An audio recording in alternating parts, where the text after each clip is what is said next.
Hello guys, bumili na ako ng baboy. Diyan po yung part nito at pinachop ko na siya sa supermarket. Tapos pinakuluan ko na siya ng 1 oras at 30 minutes. Depende sa karne. At ito yung mga ingredients.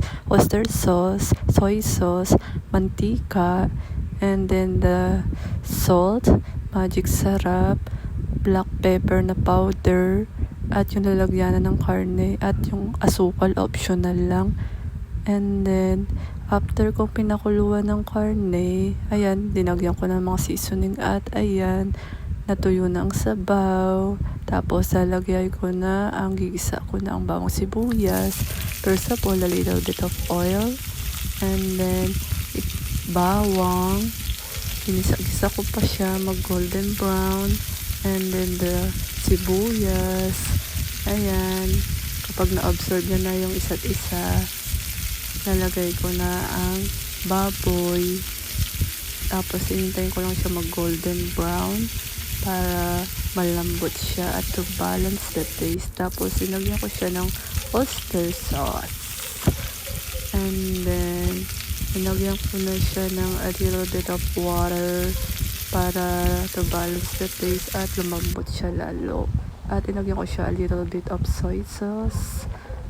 And then a little bit of calamansi. And then hintay ko lang siya kumulo at minix-mix ko siya ng konti para to balance the taste. At ayan, tapos ko siyang pakuluan. Nag-wait muna ako ng ilang minutes or ilang hours.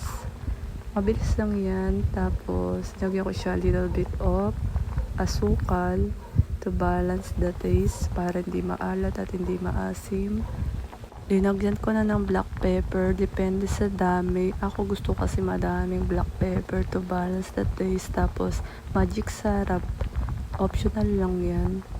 At salt, a little bit to balance the taste. Hindi ko na siya linagyan ng pork cube kasi masyado ng alat yun. Tapos ayan, minix-mix ko lang siya after a minutes or a hour. Ayan, okay na yan. Thanks for watching. At thank you for the blessing, Lord. Ayan, tinikman ko na siya. Okay naman siya, sabi nila. Tapos, ayan, nilagyan ko siya ng maraming sibuyas na puti. Pwede din naman sibuyas na purple. Depende yan sa panlasa nyo. Kung gusto nyo na maraming sibuyas. Ayan. Ang linuto ko pala ay pork steak na maraming sibuyas. Yun lang. Happy eating everyone. Thanks for watching.